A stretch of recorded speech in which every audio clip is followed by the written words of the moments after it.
नमस्कार दोस्तों। क्या आपको पता है कि पिछले 10 सालों में कितने लोगों ने यूपीएससी क्वालिफ़ाई करके आईएएस रैंक हासिल की है? नहीं पता है तो आप बहुत आसानी से पता कर सकते हैं। सरकारी आंकड़े हैं, यूपीएससी की वेबसाइट पे भी मिल जाएँगे। एक छोटा-सा एप्लीकेशन देके भी आप हासिल कर सकते हैं। लेकिन अगर मैं आपसे कहूँ कि पिछले 10 सालों में ऐसे कितने लोग हैं जिन्होंने ये सोचकर आईएएस की तैयारी शुरू की थी, यूपीएससी की तैयारी शुरू की थी कि इससे उनकी ज़िंदगी बदल जाएगी, बेहतर हो जाएगी, लेकिन उनकी ज़िंदगी बर्बाद हो गई, तबाह हो गई। वो कहीं के नहीं रहे। हो सकता है कि वो तैयारी नहीं करते तो शायद किसी बढ़िया पोस्ट पे होते, ज़िंदगी में कुछ बहुत अच्छा कर रहे होते, लेकिन सिर्फ़ तैयारी की वजह से ही उनके जीवन का प्राइम टाइम ख़त्म हो गया, इसी में खप गया और वो कुछ नहीं कर पाए। क्या आप इनका आंकड़ा लेके आ सकते हैं? ये बात लगभग असंभव है, आप नहीं कर सकते। लेकिन अगर आप अपने आस-पास देखें जो लोग तैयारी करते हैं तो अंदाज़ा लगा सकते हैं कि ये बहुत भारी तादाद में ऐसे लोग हैं जो तैयारी इसलिए शुरू करते हैं क्योंकि उनके मन में सपना होता है कि सफल हो जाएँगे तो कुछ अच्छा हो जाएगा, लेकिन ऐसा हो नहीं पाता। ऐसा क्यों हो रहा है? इसीलिए मैंने थंबनेल पर लिखा है कि यूपीएससी तबाह कर देगी। अगर आप कुछ बातें नहीं समझते हैं तो आप सपना चाहे कितना भी बड़ा बुन लीजिए दिमाग में, आप ना तो यूपीएससी क्वालीफाई कर पाएँगे और ना ही कोई और काम ज़िंदगी में कर पाएँगे जो आप कर सकते थे। ऐसा नहीं है कि आप बिल्कुल ख़त्म हो जाएँगे, करेंगे, लेकिन जो संभावनाएँ आपके अंदर हैं, वो संभावनाएँ ख़त्म हो जाएँगी। इसीलिए 3 पॉइंट्स हैं जिन पर आपको ध्यान देना है, बहुत ज़रूरी है। अगर आप सच में गंभीरता से यूपीएससी की तैयारी करते हैं, तो आप इन पर ध्यान दीजिए। इनको ध्यान में रखते हुए आगे बढ़िए, वरना अभी से आप तैयारी छोड़ दीजिए, कोई मतलब नहीं है इसमें समय बर्बाद करने से। आप और भी बहुत कुछ कर सकते हैं, ज़िंदगी में बहुत बड़ा कर सकते हैं। ये 3 बातें कौन-सी हैं? उनसे पहले एक चीज़ मैं आपको याद दिला देता हूँ कि आपको मेरी बात क्यों माननी चाहिए, तब आप पहला पॉइंट बहुत अच्छे से समझ पाएँगे। मैं लगातार यूपीएससी के लिए जो पढ़ा रहा हूँ, सिर्फ़ टॉप 300 टॉपिक्स मैं आपको देता हूँ और वहीं से हर साल कट ऑफ से ज़्यादा क्वेश्चन्स आ रहे हैं। और ऐसा नहीं है कि बस मैं ऐसे ही कह दे रहा हूँ, हर बार मैं स्क्रीनशॉट के साथ सबूत दिखाता हूँ कि देखिए, यहाँ से इतने सारे क्वेश्चन्स आ रहे हैं, पढ़ना थोड़ा-सा ही है। यानी कि कुछ तो ऐसा मैं जानता हूँ और आपको हर साल बता भी रहा हूँ, जो आपके काम की चीज़ है, जो आपका समय भी बचाती है, जो आपका प्रेशर भी कम करती है और आपको सफलता के करीब ले जाती है, सफलता दिलाती है। इसलिए आपको मेरी बात गंभीरता से सुननी चाहिए। इसमें कौन-सी पहली बात है, अभी जो एग्ज़ाम हुआ है, आपने देखा है कि किस तरह की लहर चली है, किस तरह की बातें हो रही हैं कि यूपीएससी के इतिहास का सबसे ख़राब पेपर था। क्या इसमें कोई डाउट है? नहीं, इसमें कोई डाउट नहीं है। पेपर वाक़ई बहुत ख़राब था और बड़ा ही अजीब तरह का पेपर बनाया गया था। लेकिन ये तो पेपर हो गया, रिज़ल्ट आ जाएगा, इसमें भी लोग सेलेक्ट हो जाएँगे।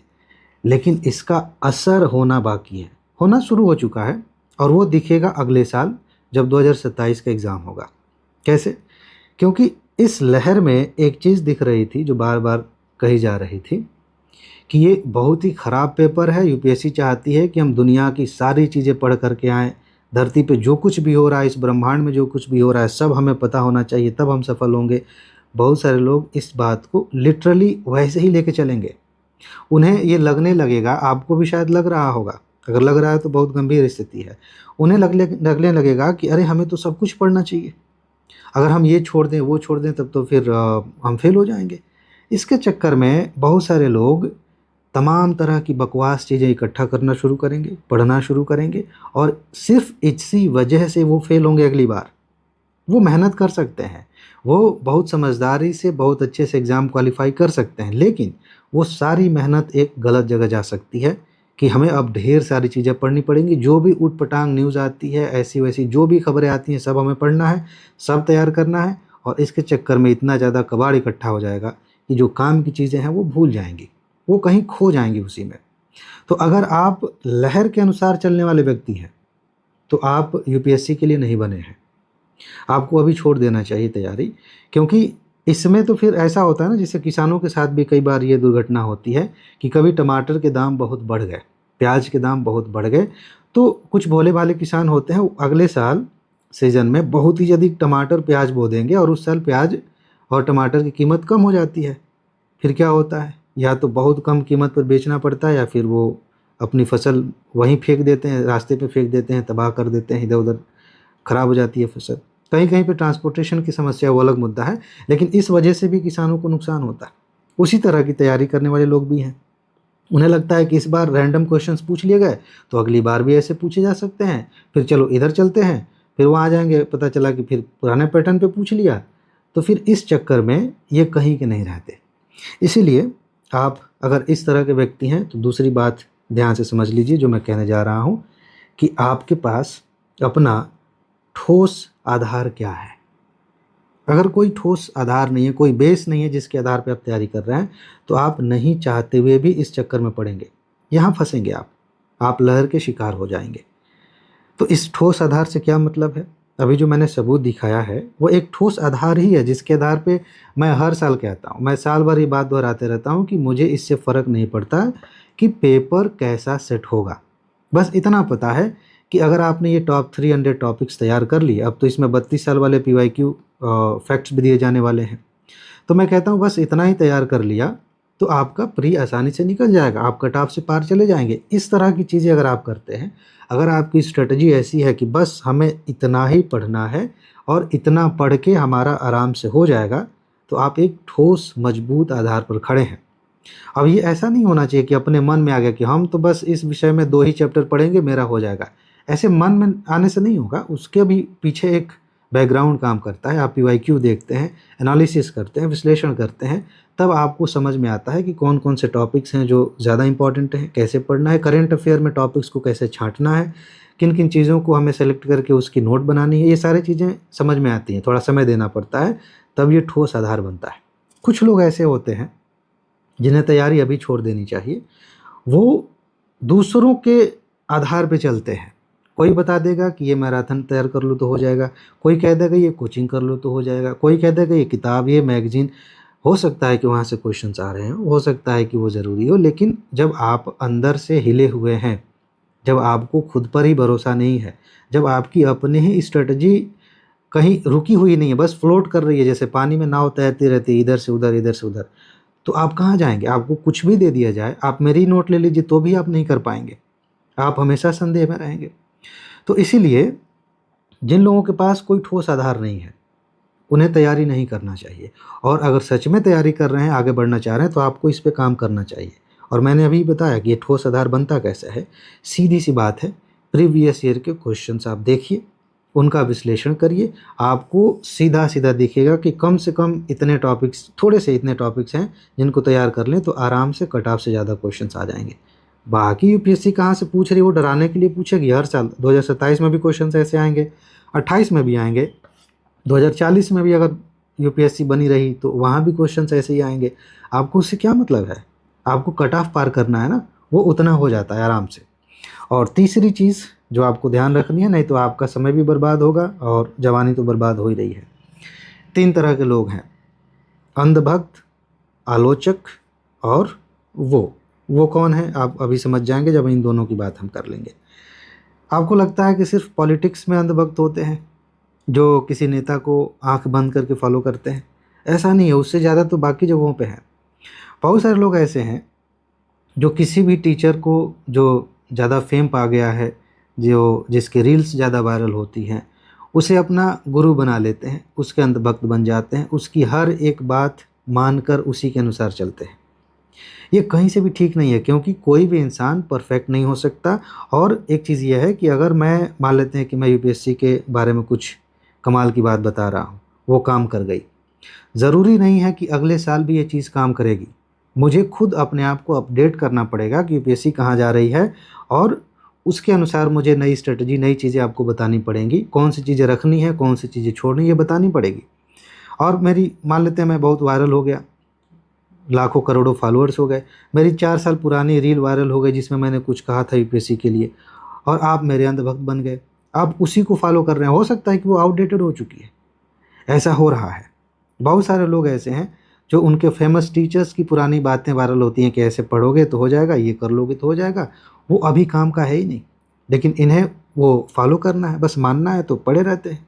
आप इस कैटेगरी में हैं तो फिर आपको तैयारी नहीं करना चाहिए, आप सर्वाइव नहीं कर पाएंगे, आप सफल नहीं होंगे। आपको अपना रास्ता खोजना है, यही मैं सिखाता हूँ इस चैनल पे। अगर आप नहीं जुड़े हैं तो जुड़ जाइए, सब्सक्राइब करने में कुछ लगता नहीं है, बस टच करना है स्क्रीन को, नीचे सब्सक्राइब लिखा हुआ है। तो मैं आपको सिखाता हूँ कि आप खुद के मालिक कैसे बने, अपनी स्ट्रेटजी बनाने के लायक कैसे बने। किसी के अंधभक्त बनने की ज़रूरत नहीं है, ना मेरा ना किसी और का।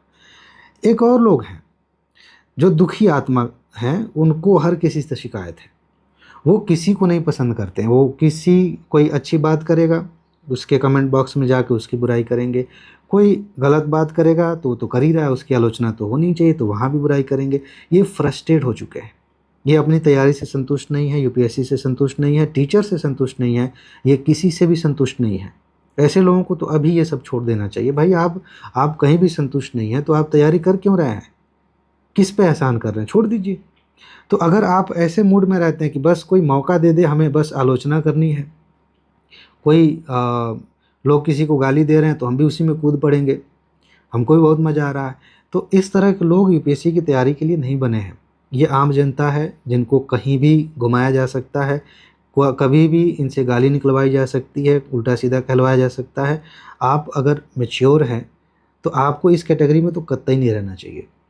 हाँ, जहाँ पर ज़रूरी है, जैसे मान लीजिए मैं कोई बात कह रहा हूँ, मैंने गलत बता दिया, तो आप मेरी आलोचना करिए, आप बताइए कि सर ये गलत है, ऐसे नहीं होना चाहिए।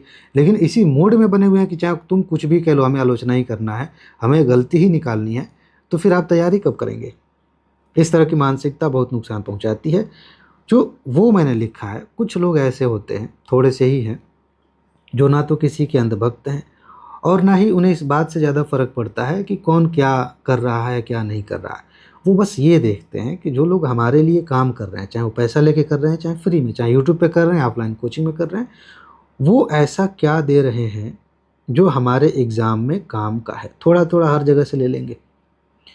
चाहे वो डिजिटल दुनिया, आप जानते हैं, एआई से बहुत कुछ पूछ लेंगे, चैट जीपीटी से, जेमिनी से, गूगल से, यूट्यूब से, जहाँ से भी उन्हें चीज़ें मिलती हैं वो लेते हैं, अपनी तैयारी को मजबूत करते हैं। 6 महीने, साल भर, 1.5 साल मैक्सिमम उसमें अपना बेस मजबूत करते हैं, बढ़िया से एग्ज़ाम देते हैं, सेलेक्ट होकर चले जाते हैं। हो सकता है कि वो सिलेक्शन के बाद इंटरव्यू ना दें, रील्स ना बनाएं, उनको कोई नहीं जानता है, वो मस्त हैं अपनी ज़िंदगी में। आपको इस कैटेगरी में अगर आना है तो आप ऐसा बनिए कि हर जगह से, जैसे मधुमक्खी होती है ना, हर जगह से थोड़ा-थोड़ा लेके अपना शहद बना लेती है, वैसे बनने की ज़रूरत है। अपना दिमाग दुनिया भर की चीज़ों में मत खपाइए। वैसे ही आप देखिए कितना ज़्यादा डिस्ट्रैक्शन है, सोशल मीडिया का ज़माना है, तरह-तरह की वीडियोज़ आ रही हैं। हर हफ्ते 2-3 चीज़ें वायरल होती रहती हैं, एक लहर चलती रहती है।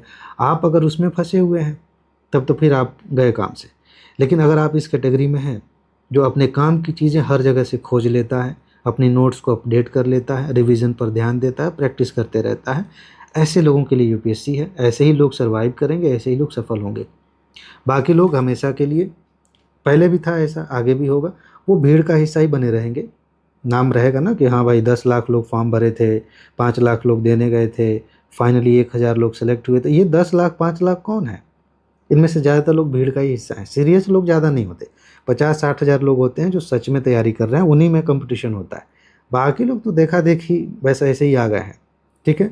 तो आप इस भीड़ से बाहर निकलिए और तैयारी कर रहे हैं तो तैयारी ही करिए, बाकी चीज़ों पर उतना ध्यान मत दीजिए। बाकी मैं आपके लिए जो कर सकता हूँ वो मैंने बता दिया है। फ़िलहाल एक चीज़ और बता देता हूँ, इस समय जो नोट दी जा रही है टॉप 300 की, उसके साथ मेंस आंसर राइटिंग सीरीज़ शुरू होने वाली है, उसका भी लाभ मिलेगा।